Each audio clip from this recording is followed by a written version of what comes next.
photographer, and I'm so excited to have this part of our series where we're focusing on Black men in landscape photography.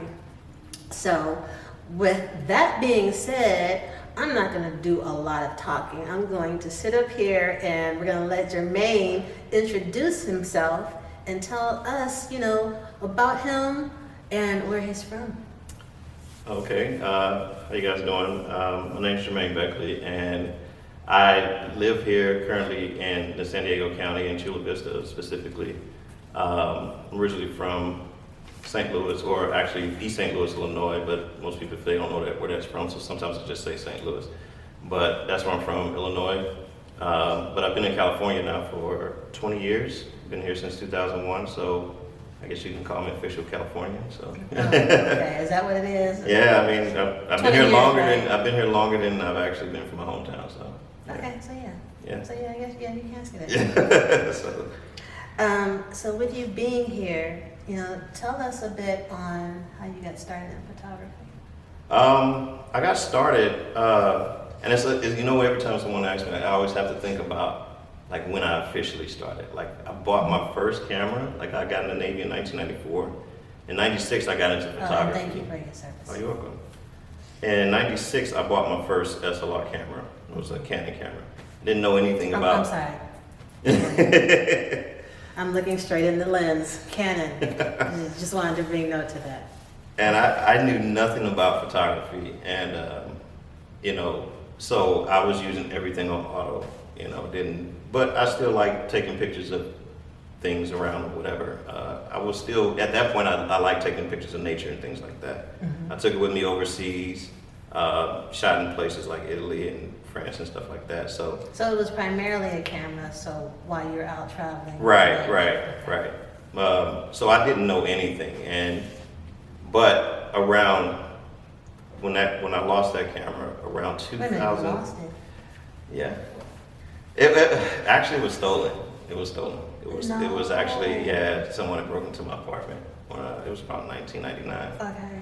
And someone broke into my apartment, so they took a lot of stuff and that was one of the things. Mm-hmm. But I didn't have any friends that shot photography, so I didn't have anybody to teach me or anything like that. So I would read magazines and stuff like that. Okay. Kind of get somewhat about it, right? Buying all kinds of stuff. I had like filters and stuff that were colored filters and everything.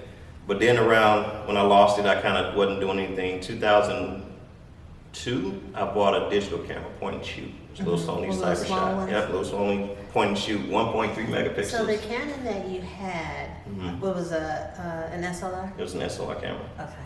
It was the Rebel 2. Okay. I actually bought it recently because I saw it on eBay. I got it for like $40. So I was like, oh, this is my first camera. So Right. I was like, well, just to have it for like nostalgia reasons or whatever. So, So you had the point and shoot. Had the point and shoot. Had that camera, and then around 2004, I decided to really get serious with it. And so I bought a DSLR, and it was a Canon 20D. I was gonna get the Rebel, but the 20D was a little bit more robust, and I was like, okay, that was a 6 megapixel, the 20D was 8 megapixels. Back then, I was really worried about megapixels. I was like, I'm gonna get the 20D. It's only like a few $100 more, so ever since then, I got really serious about it. So what was that point where you were like, it's time to get serious? It was around 2004, yeah. But what happened where you were like, I'm done with being You know what? automatic. During the time I had my point and shoot around 2002, I was starting to learn Photoshop, but I was turning a bunch of crappy photos and trying to make them look pretty. You know what I mean? It was just like, this is art. Yeah, right? It was like, oh, let me just fix this, do this, or whatever. I was like, I want to learn this stuff. Like, I really want to learn what I'm doing and get a good picture first, and then go into trying to edit it. So when I bought my DSLR, and I was like, okay, I'm really gonna learn aperture, shutter speed, and ISO and all of that stuff. So that's when I got serious about it. It was around 2004. Okay. So I can say 96, but then I can say, well, 2004 was when I really got serious. I mean, it's the moment that you decided to have a camera. I guess so. Because although, like you said, when you had it and there was an automatic, you had it on automatic, you still had the desire to get out and take pictures. Right. Beyond what probably, then was like the iPhone 2, maybe. No, 2004, they didn't even have an iPhone yet. Didn't they? No, 2004? Flip phones. Yeah, it was flip phones. The iPhone didn't come out to 2007. Yeah. Okay. All right, so this flip phone, iPhone wasn't even discovered. It's just so crazy because it seems like the iPhone has been around since gas was like 85 cents a gallon. Anyway, I digress. So you decided to go and really get serious. You were doing Photoshop, and then what was the next thing for you? Why? So when you decided to get serious, were you like, I want to get serious because I want to start doing weddings or portrait? What was it where you were like, I want to get serious about this? It was with the, I definitely started to do some portrait works, and probably a year, matter of fact, 2005, I shot my sister's wedding. And that was the first wedding I'd ever done. And How did that go? it went well. Like, she loved the pictures. A lot of people saw, and they really loved the pictures because I really wanted to, I was studying photography, wedding photographers. I was looking books and magazines, okay, how do they do this? What lens are they using? All this kind of stuff. So, yeah, I was really serious about it, and I'd done a few weddings from that point. I want to say 3 or 4 weddings at that point, and a bunch of portrait sessions. Okay. So, yeah. So would it be safe to say, or even before I even ask that question, so when did you start getting into the landscape portion of it? Well, because I was in the military, and we go over different places overseas and different ports. I always had my camera with me, and I always wanted to capture where I was. I was always that guy who, I get off the ship and I'm going over to a port. I want to know about the country, so I'm going to go over there. I'll take tours or whatever, and I'm going to find out what there is. So I wanted to capture whatever was there, and I was doing that with my film camera even back in '96.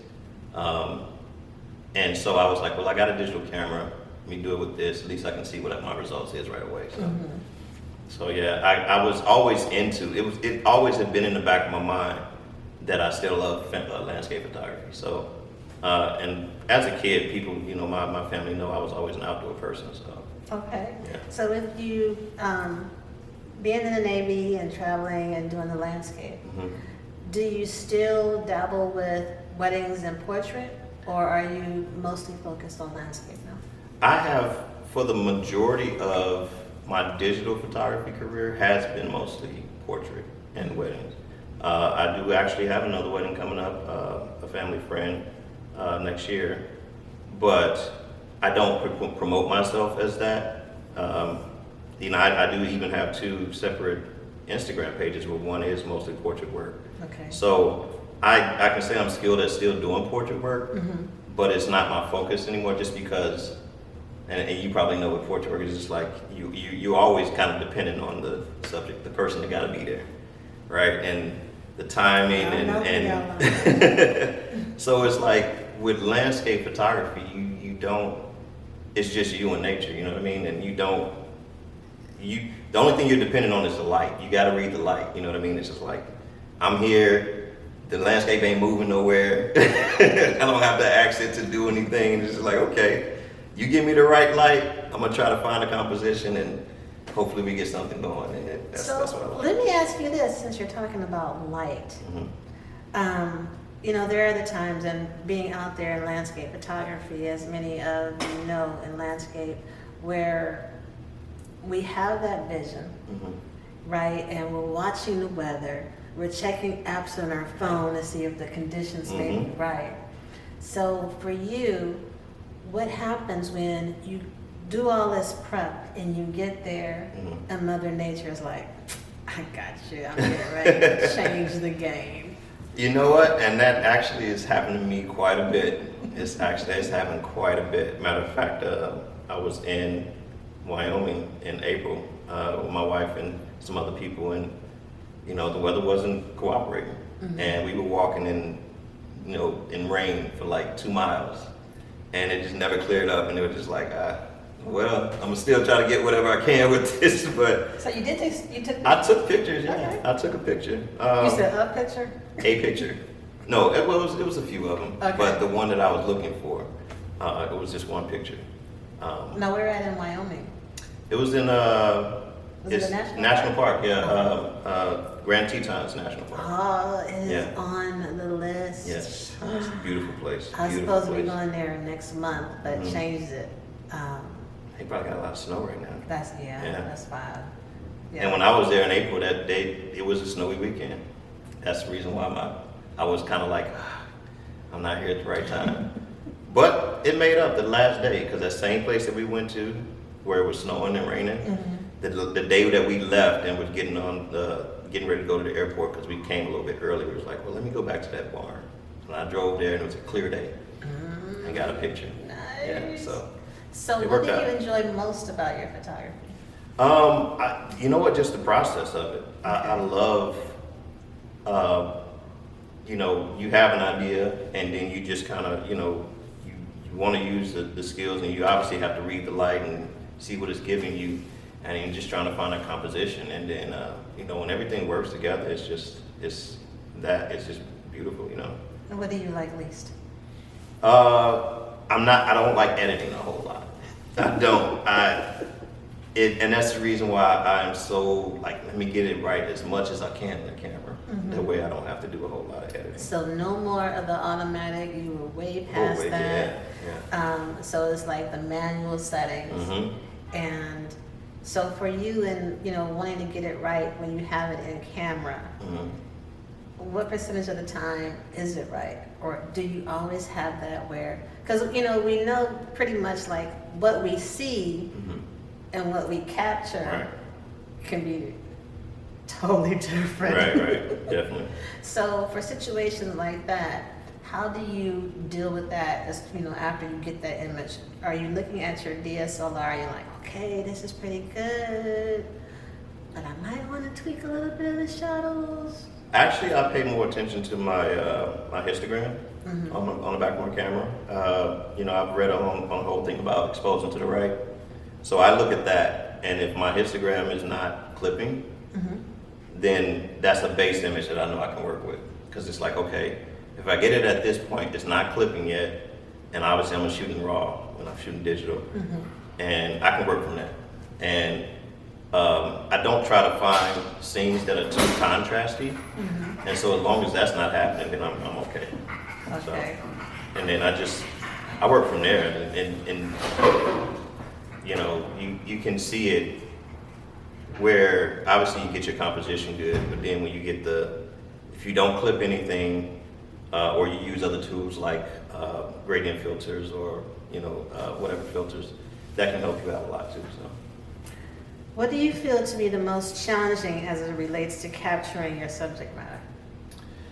Ooh, the challenging part. You know what? It is, and I think that's the thing about landscape photography is some people might think it's easy, but it really isn't. Like to try to find that composition to where, you don't have too much going on. You really want to simplify that. And a lot of people might think, oh, let's just take a wide angle lens and let me just point it at the beach or the mountains or whatever. And it's like, no, that's not it. It's like you gotta look at everything. That's called a snapshot. Yeah, it is. It's a snapshot. You can use your phone if you want to do that. Like, why even take a camera?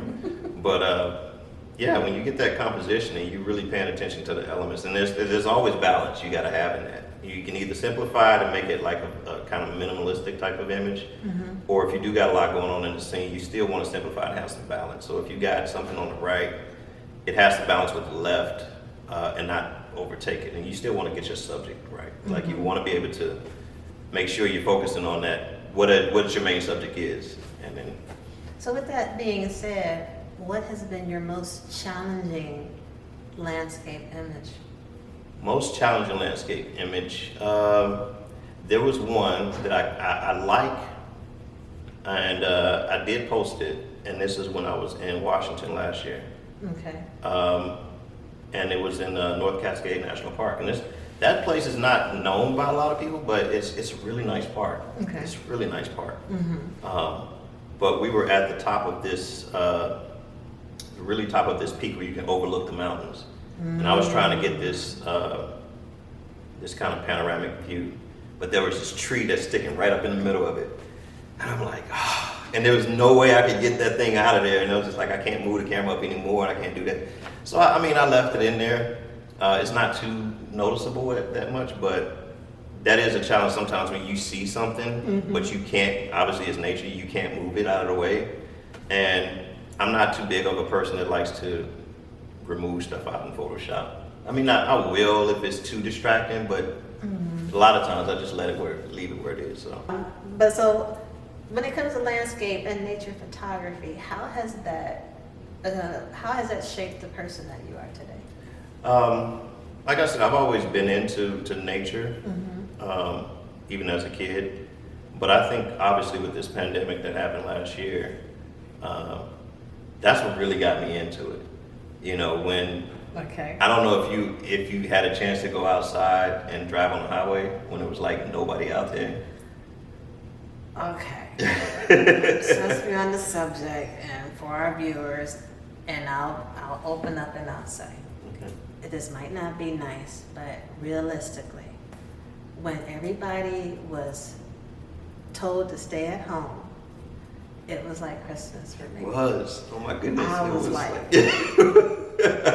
no lines, right? No people, not me out there trying to capture some images and tell somebody to move out the way. Oh, hitting road trips, going to national park. Oh my God. And you know what? I always say, like, I don't wish any bad things to happen to anybody. And if there was a way to even supplement people for not working, but if we could just have like 6 months every like 2 years or something where nobody's doing nothing and the highways are just open and free, oh my goodness, I'd welcome that. I'll welcome that in a minute. It's been beautiful from a landscape and nature photography part. I have just been like, and I have to say, I know, we have this this video, but I've been getting like a slight bit of an attitude, with I have my thing sticking out. I don't know how long that was. I might be muffled on the video. I have had such an attitude now that things all the traffic, I'm like, all right, y'all back. It's the crazy thing about it when 2020 started. My birthday's in February, and everything didn't start shutting down to March. And I went to Yosemite National Park. Me and my family, it was my birthday. I was like, yo, let's go. That's where I want to go for my birthday. So we went to Yosemite. And I was like, that's when I really I was like, okay, this is what I want to do now. I'm like, because I've been in Yosemite, because I was stationed up there for 6 years actually. And I've been there at least 3 times before this past time. But this time, and even though it was raining that weekend too, I still loved it. And I was just like, yeah, this is what I want to do. It was just quiet. And then when everything shut down, I was like, yeah, I'm out here. Nobody else is out here. And this is wonderful. Yeah, and nature really, you can't change it. You have to let it be what it is. And it's to me, it's just like, and the good thing about it, especially when you go to national parks, you sometimes feel like you're in a completely different world, different planet, because you're away from everything else. And you're just like, when people don't understand it, when you're out there, it's just like, nobody's there, it's nature here, and this stuff is like, because when you're driving in the city, you see all of this stuff and traffic and buildings and all that, but when you're out in nature, it's just like, this stuff is always here. It's been here forever, and it's really beautiful. And it's just like, to me, I can't underestimate that acknowledging it and just seeing it, So that's why I love it, and it's my thing now. That's what I like. So as we're talking about nature and as you're talking about nature, I can't help but pick up how passionate you feel about being out in nature. Share, for our viewers, when you are, and also I also picked up, because like you said, your birthday was in February. So I guess it's going to be like a double question. So you can probably combine it or however you choose. one, when you are planning your trips, Mhm. are your trips planned around going to a national park or being out in nature? Mhm. And two, when you are out in nature, what are some of the things as far as gear, not necessarily camera gear, but what things do you take with you that you make sure that you have with you when you're out in nature? Okay. So, yeah, definitely lately, and especially during, last year, but this year has been like probably one of my most, where I've traveled a lot since then and gone to national parks. But those trips are definitely specifically for me to go out and take pictures. So whenever you're doing like a vacation. Oh yeah. That's part of it. Like, and my wife knows, like, we plan a vacation, but this is where we're going. This is what we're gonna see. We're going to this place. This is where I want to. It's funny because we were talking when we went to Wyoming this year, and Now, does she take pictures too? no. Okay. But she supports me for me doing it, and but she knows that that's what I want to do, and the fact that because she was prior military as well, Okay. and traveled, so we she understands that. So when we go out to places, she knows that's what I'm gonna do. So. And when Yeah. you're out there, like certain times, like when I'm out, I'm making sure that I have in my camera bag snacks, Mm-hmm. and I also in the national parks. That's one area. Well, Mhm. those are the areas where you will not have a signal. Right. You Right. know? Mhm. So, and that's just to name a couple things. Mhm. But for you, when you're out Mhm. and you're in these areas that's primarily remote, what do you Right. make sure that you have? Well, I do have a Garmin InReach. It's kind of like a radio type of thing, to where it's got GPS on it, and I use that even when I go out by myself, because you can still communicate it with your phone as long as you got Bluetooth. So I use that, and if of course it's got an SOS, if I'm ever in an emergency, I'll have that. So that's probably my main thing that I use, Okay. and so having that is definitely. I'm really careful when I'm out there, because I'm like, okay, I don't want to make sure that I ain't trying to call somebody if I twist my ankle or something. But so I'm still careful, but I'm glad I do have that. It's kind of like a peace of mind thing. It's like, okay, if something happens, at least I got this thing and I can signal for help if I need to. So with So- you being out there, and like you said, you're very aware, to make sure that you're not twisting an ankle and what so have you, because I had a friend of mine who was out taking pictures and wanted to get this shot, and there was moss on the rocks and stepped on the Yeah. rocks thinking that they had their footing and slipped. They're by themselves, mind you. Yeah. Slipped, hit his head, and his main concern was, is the camera okay? Yeah, I bet. And I'm like, Yeah. okay, but you hit your head on the rocks. But there was a person that was not too far that saw him go down, Oh, that's good. and was like, are you okay? And, and again, he was like, is the camera okay? Yeah.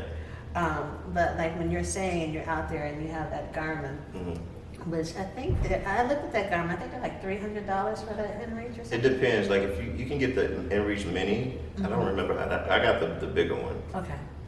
Just because What's it has the this. battery life on it? Oh, it lasts forever. Like I want to say it's like if you can keep it on for like a week and it won't die. Wow. But if you have it out there while it's on, it'll last for like a few days. Okay. So yeah. So with that and having the InReach and being out and being aware of your surroundings, has there ever been a situation where you're like,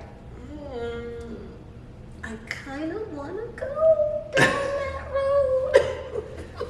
Okay, I got a story. So recently, and this is around spring break, Okay. right? So my kids are out for 2 weeks. We go up to, the day before I rent a Jeep, and I never went really off-roading myself. So I rent a Okay. Jeep and I want to go off-roading. So I'm in Anza Borrego, and I'm looking for one of the kind of popular points. It's called Fonts Point. but the directions on the GPS was wrong. So it took me to this one spot, and I'm like, okay, I'm driving, and I see this spot, and there's these kids, they were on a smaller car, and they knew they weren't gonna go, so that car's not gonna go off-road. So I go there, and they back up, I end up going, I get to this point, and I'm looking like down, and it's like, okay, once I go down, I ain't getting back up. So I go down this thing, and I start driving around, and I'm like, I gotta get back, I don't know how I'm gonna get back up here. So I see another couple, and they tell me that they came from someplace, and they're like, oh, can you go this way? I was like, well, I tried, I can't go back up there. And I'm like, I don't. Back up the hill right, I tried to go back in the Jeep, and four-wheel drive, everything. Four-wheel drive will not work. It was too steep of a climb. At least for me, because I never did it before, right? So I'm driving around, and I have no GPS signal. I have nothing. I have my inReach, but obviously if I'm in trouble, I can call somebody. But I have nothing to tell me where I am. And I'm driving around, and I'm like, it was already like 5 o'clock in the afternoon. The sun's starting to go down. I'm like, I gotta find a way out of here. I'm driving around, and I'm like, the car handling itself. I'm like, this is a Jeep. This thing can handle. I'm glad it can do it. But I'm like, I don't know where I'm going. And I see a spot, and it was a gate. But when I get there, it's a dead end because I can't get out. I finally find a spot. I got my lights on at this point. It still ain't got really dark, but it's like my lights are still on. So I finally find it, and then once I get to the road, the main road, and then I'm like, okay, I'm safe. I got my GPS, but that was scary. That was scary. Did you get the shot though? No, I was worried about getting out of there. I was in the desert. I'm like, I don't even have a blanket. If I'm gonna sleep in this car, I'm gonna be cold at night. So yeah, I wasn't worried about no shot at this point. Because the thing was, the directions was wrong. So the directions that it gave me to Fonz Point wasn't Fonz Point. So it was just like, I'm in a completely different place. Yeah, that's the thing about when you're going out to these areas or the signal or using the GPS. It's like, double check, go on Google Maps, do your research. I've had situations where I was using my phone, and I was also going out to, I think it might have been Anza Borrego. It was somewhere out east of San Diego. And I lost the signal. And I'm like, okay, which way am I supposed to go? And at that time, I knew, I'm like, from now on, I'm going to do a screen capture. Oh, yeah, definitely. So I'm aware of where I am. But yeah, I mean, those are situations, and you're like, oh, the Jeep is handling pretty well. You know, it was funny too, once I looked up where I was after I got back, I went to the left. If I had gone to the right, it would have been a shorter trip, and I got right back on the road. So that's one of those things where it's just like, once I would go back on that where I was again just because I know it now. But yeah, that was scary. I was like, man, I'm gonna be stuck in the desert. Nobody's out here. Look, and the last thing you want to do is get home and your wife is like, you know that look, ladies. You're like, I don't need to say anything. I'm just gonna give you that look because you know you've heard me say it 1 or 2 times. Let me give you that look, like. And it's funny because my son had sent me a text message about something I don't know, and I couldn't reply. I was like, it was at one point where I got like 1 bar, and he sent me a text message. I got the text. I was like, but it wouldn't go back through. And I was like, oh man, so I had to wait. So you didn't have your phone charged? No, the phone was charged, but I mean, there was no signal. Oh, I said once I got that 1 bar of whatever it was, like it was LG or I don't know, LTE or something, but it was just that 1 bar, and it was enough to just receive a signal from somebody, but not enough to send us something out. So let's switch this up and let's talk about favorite backpack. Oh, well, I've had a few of them. A Low Pro was one of the first ones that I've had. Okay. But right now I actually have a one from Gitzo, and it was actually it was on sale because it was actually a return item. Because I bought a new one, and it was like a 30L backpack or 30 liter, but it was too small because I had a 15-inch laptop and that would only fit a 13-inch. And so I returned it, and then I got the other one, but it was used. But that thing is nice. Like it has everything I need. And Does it have like a water reservoir? It doesn't.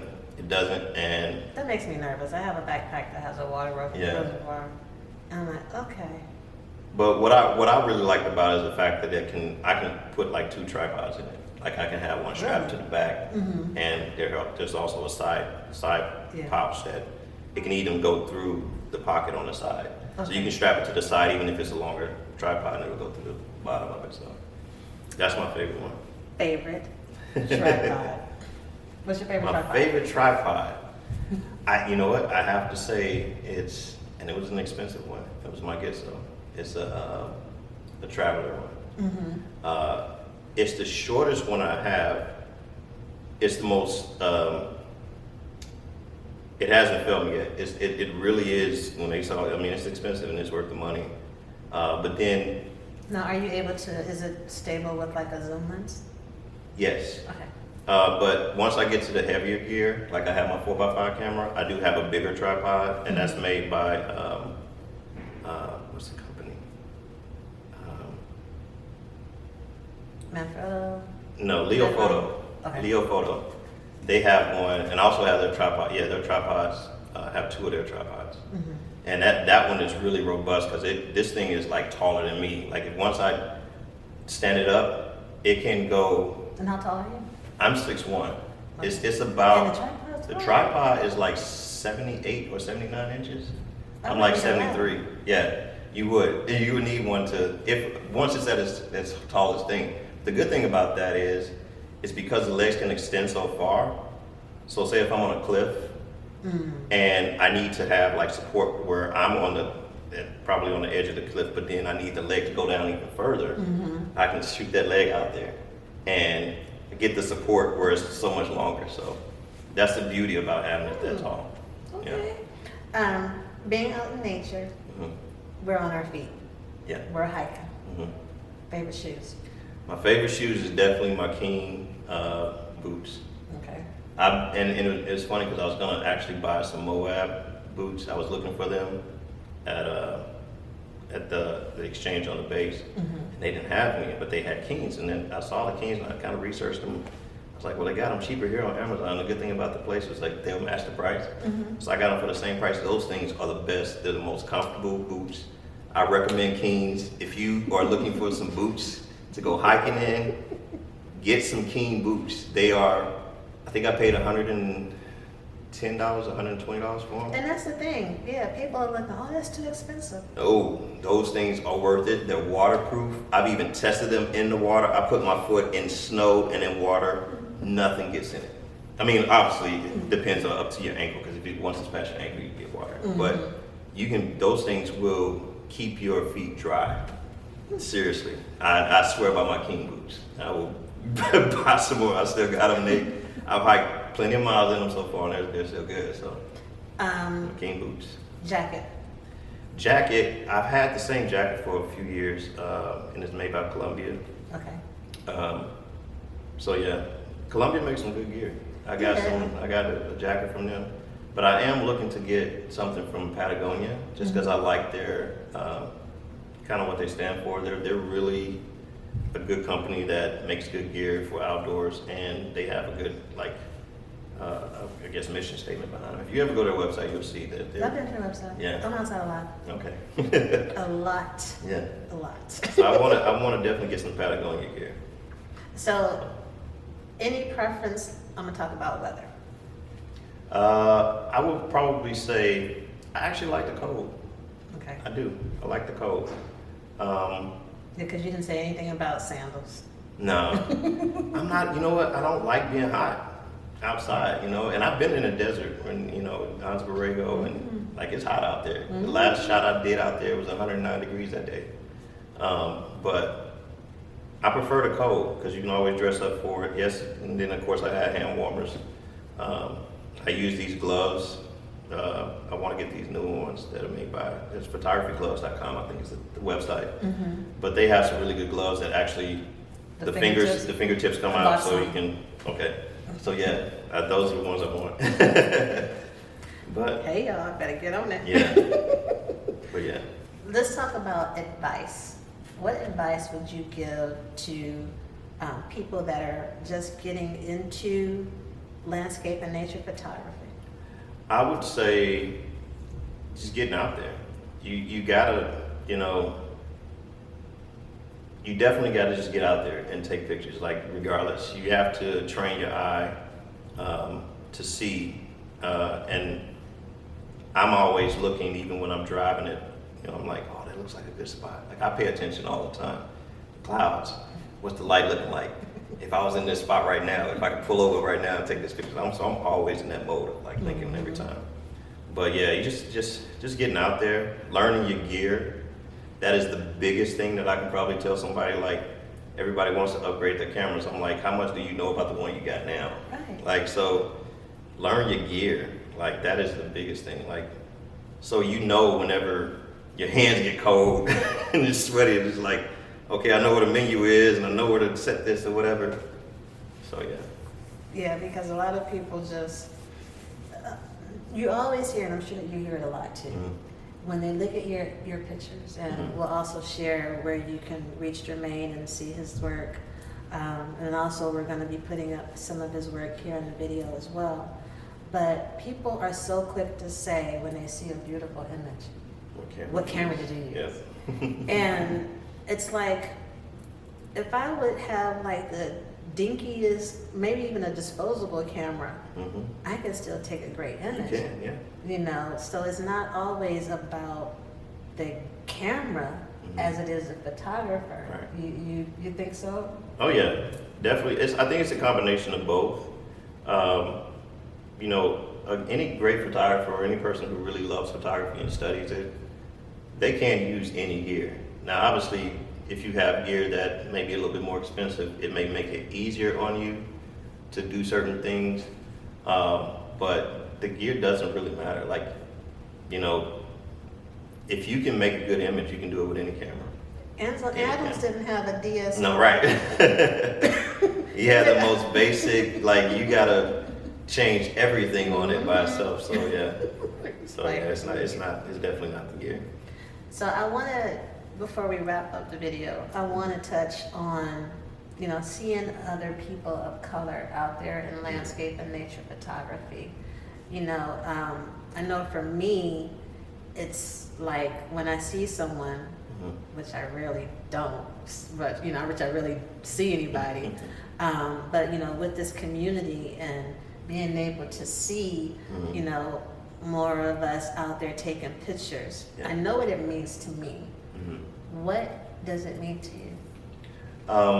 It means a lot. Like I was explaining to you earlier about it, but when I looked up Black landscape photographer as a hashtag on, well, first I looked it up on Google. There's nothing on Google. You can look up Black landscape photography. You will not find it. You'll find Black photographers in every genre that there's out there, except landscape, except nature. You will not find anything on there. So I'm hoping that we can change that and be some of the first or pioneers or whatever. But when I looked that up on the hashtag on Instagram, and I found only one other person, I started following her and seeing her work, and I started posting. I started seeing other people posting, and then I started finding other channels like there's a PNW, it's Pacific Northwest hiker, Happy Hikers. She has a page out there. She's a Black woman, and then there's Melanin Base Camp. Now they're not photography, but they are hikers and people who do things in nature and stuff like that. So and then there's another one called what is it? Unlikely Hikers? No, it's something. Oh my goodness, I want to look. Can I look it up real quick? So while he's looking that up, let's have a word from our sponsor. Hi, this is Angela with Black Female Landscape and Nature Photographers. And we want to make sure that you are aware of our website. Check out the website, and there you will see where we have listed. We have our on location dates. We have merchandise, t-shirts, stickers, such as this sticker right here that is on my water bottle. That one, right there. And we have some new things that will also be coming out because there are more of us that are outside in landscape and nature photography. So we are here to change this whole platform of not being existent and being existent. So check out our website, and we're gonna go right back to our regularly scheduled program. So yeah, it was an unpopular black. Unpopular blacks. I think that's what it's called. And it's another young lady, and I don't know if I don't want to say if it's her boyfriend or husband, so I'm just gonna say it's usually, I think it's a couple, but I know it's just her. Mm-hmm. And she has this page where it's called Unpopular Black, and they do outdoor stuff. It's stuff that obviously is not popular amongst black people. And so finding these pages is really inspiring. You know, you see this and it's just like, you know, we out here. We actually, there's people out in I mean, when you think about it, we've always been part of nature. You know, that's what we've done, but it's just like, it seems like that, and I know a lot of that has to do with some of the history, but at the same time, we shouldn't be afraid to explore this country, you know. Yeah. And I agree with you. I think it has a lot to do with the history. Mm-hmm. You know, where to create fear, Right. so you're not leaving said plantations and stuff. Yeah, I know what I'm talking about. Yeah.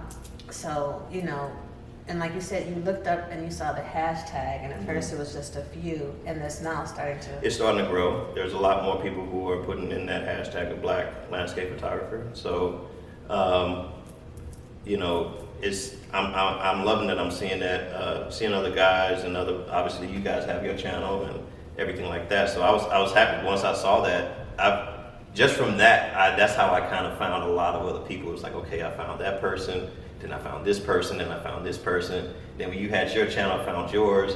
And then when I saw that you had Jasmine on there, I was like, oh, I know Jasmine. So, so I'm like, okay, so yeah, it's been cool to kind of find people who are actually also interested in it. And obviously that you're local, so it's just like, okay, cool, you know, so. Exactly. It's like, you know, during the pandemic, you know, it was a chance to also, you know, see these people and, you know, searching, and then to build a community, and now to even more expand it, you know, so that we're all able to be there. And, you know, it's not just being out taking pictures, but like, you know, we're touching on the gear, right? You know, we're touching on getting comfortable with being uncomfortable, right? You know, and getting out, driving a Jeep. Yeah, and getting lost in the desert. You know, working on navigational skills. You know, but like you also said earlier, and the way that you had worded it, you know, and because the passion of just being out in nature, you know, it gives the mind a chance to just let go. Really escape. Right. Nature is the best escape that you can have. Like people, I think you talk about like having some type of mental therapy or whatever. Like if you go out in nature, go to some of these national parks, and and you know, not to cut you off, but for those of you that don't know, if you are active military or a veteran, you can get your national park pass for free. Yep, that's what I did. That's literally how it got me into doing it, because 2019, it was another veteran, she got hers, and she said, oh, you can go, if you have a little bit of disability, you can get it. I was like, okay. And I went to Cabrillo National Monument, here place, it's a national park, so I went and I got my pass, and I'm like, oh, I'm on a mission now. I'm going to every national park that I could possibly. I'm like, because before, when I was in near Fresno in Central Valley, California, I always thought, I was like, okay, I'm gonna have to pay $80 because I want to go to these national parks. I'm like, it's $80 a year. You did that? And I was like, I want to get it, but I don't know if I'm gonna have time to be able to do it and really take advantage. But now I got this thing. It's like lifetime. I'm like, yeah, I'm seeing every national park, all of them. I pay my $80. But you know what? It's funny that you say that, because I had went out to Joshua Tree with a veteran friend of mine as a photographer, and I was like, okay, you know, I'll pay half of the admission, and he was like, I'm a veteran, I get my thing for free. I was like, what? So and then when I had did a road trip, and I was hitting 3 national parks. Okay. So the prices to get to a national park, I think it was like 20 or yeah, 20 $35. It's going up like 30, 35. So let's just say $35. Yeah. So if I'm hitting 3 parks at $33 per park, you already paid for that by just getting the annual pass for $80. Right. You know, and it's a game changer. Yeah. Because like, you know, you said you got it. You was like, okay, I'm gonna go this one. And you go there and it's like you can get your stamp if you get that your stamp. Yep. And that's the beauty about California, because how many of them are here? Like either is it 14? I know we have the most. we had the most. I don't know if it's 7 or 14. And I've been to Yosemite at least 5 times. I've been in that Death Valley National Park. I went there this year. I've been to Joshua Tree, obviously Rio, but it's a national. And then there's place. the one, the island. I think that's a national. Oh yeah, Catalina Islands. Yeah. Yeah, that's a national park. You got a lot of them. Yeah, it is. Yeah. California has the most national parks. Yeah. But yeah, so look that up, you guys. You know, get that annual pass. This is not sponsored by the National Park Service. Yeah, But- be out there though. That's a good thing. Like if more of us are out there, you know, enjoy it, man. It's nature. It ain't going nowhere, you know. So you might as well enjoy it. Get outside. Get out there and see it. I mean, I'm trying to And get. get Matter with of your fact, TV. I'm trying to get my dad here for my birthday next year. Okay. So, because I want to take him to Yosemite, because I'm just like, it's one thing to tell people about it or even show a picture of it. It's a completely different thing when you see it. Right, It's and so you know, completely different when you see and it. I don't know how it is with you, but like for me, you know, well, being female and being outside, I'm always hearing, you know, be careful, you know, there's bears or Yeah. there's mountain lions, Yeah. you know, and all this other stuff that, you know, television or the media, you know, puts in the mind. You know, a lot of people are thinking, you go out there in the dark, you know, like Jason is gonna come out. Right? You know, if Jason does come out, I'm like, look, dude, we need to chop down because I'm trying to get to my car. But you know, but for you, you know, do you feel that like from your family members that aren't out in nature, like they're, you know, trying to project their fear because they see on TV? Yeah, I definitely have friends and family who will like, oh, I don't, you know, they're kind of scared of nature and all these. And don't get me wrong, you definitely need to be careful, right? You need to be careful crossing the It's street. right. You know, going to a place like we went to Yellowstone this year, and obviously on the news, you know, people do get mauled by bears and stuff like that. But it's just like you got to be careful. Like read up on the stuff. Like don't go in bear territory. Don't go to their dens Don't or go something in bear like. territory opening up a can of tuna. Right. It just, you know, use common sense. Like don't. If when they tell you don't mess with wild animals, don't mess with wild animals. It's as simple as that. Like, but. I don't have that. Like when I'm out there, I'm not thinking of that fear. I'm you know, I'm cognizant of it, but I'm not thinking of, oh, what if this happens or whatever. Like here, obviously, you know, here in San Diego, like we see coyotes all the time, and I've had them cross in front of my path all the time. It's like, well, I'm not gonna mess with you, so go ahead and do what you gotta do. So. Matter of fact, I need you to stand still so I can take a picture. Exactly. That's why I'm like, I'm still trying to get that one good picture of a coyote in my neighborhood, and I'm just like, I'm gonna get it. I'm gonna post it. And I'm gonna show you. That's gonna be my thing. Though. So before we wrap this up, I wanna let Jermaine share with you guys how you can contact him, where you can find his social media handle, website information, all of that. We will also provide it in the comment section of this video, but I'm gonna let you know where he is. So you always people who already know me, they know where I am on Instagram, but you can follow me at J Beckley Photo on Instagram. If you want to go to my website, there's Jermaine Beckley Photography. No, JermaineBeckleyPhoto.com. And right now, I actually am, because of all of my trips that I've done, I'm actually doing a calendar. So if you go to my website and go to the shop, you can see a calendar there if you want to purchase it for next year. It's a 2022 calendar. So yeah, that's. Oh.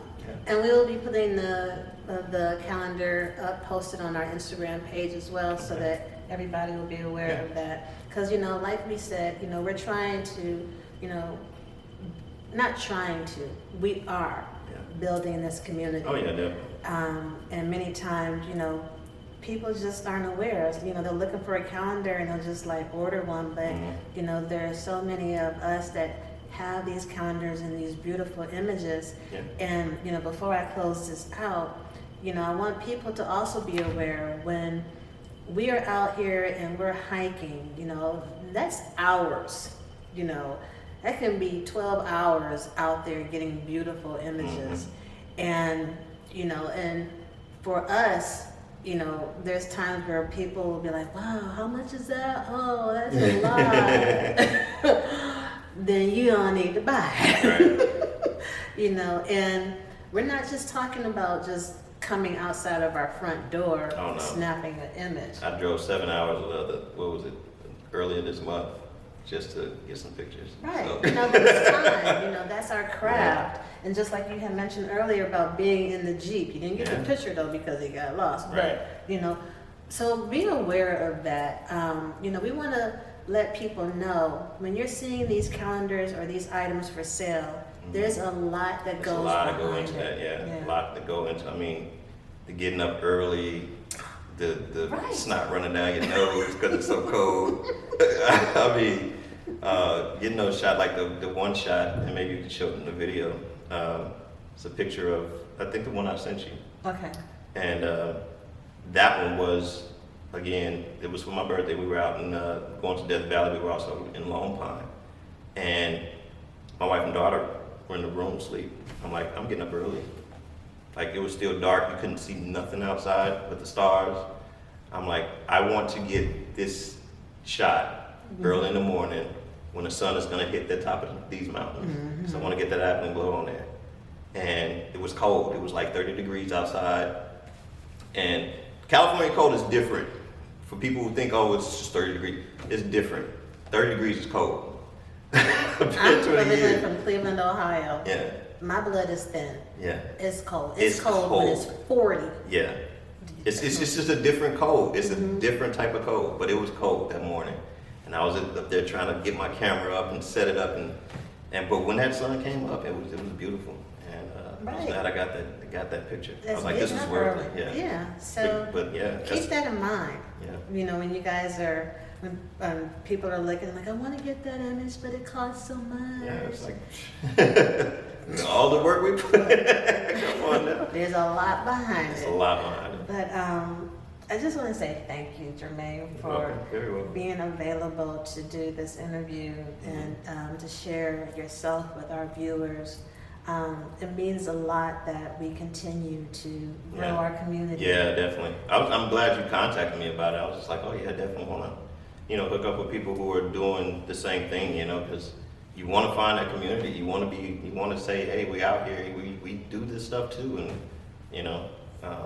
And we love it. Yeah, we do. We love it. Well, if you haven't already, please subscribe, comment, like, and share. A lot of the information that Jermaine has also provided is going to be in the comment section of this video. Thank you for watching. Thank you for being a part of our channel. Follow us on Instagram, YouTube. Check out our website. We're also on Twitter. And with that being said, we're going to close this out. All right. Thank you, guys. See you later.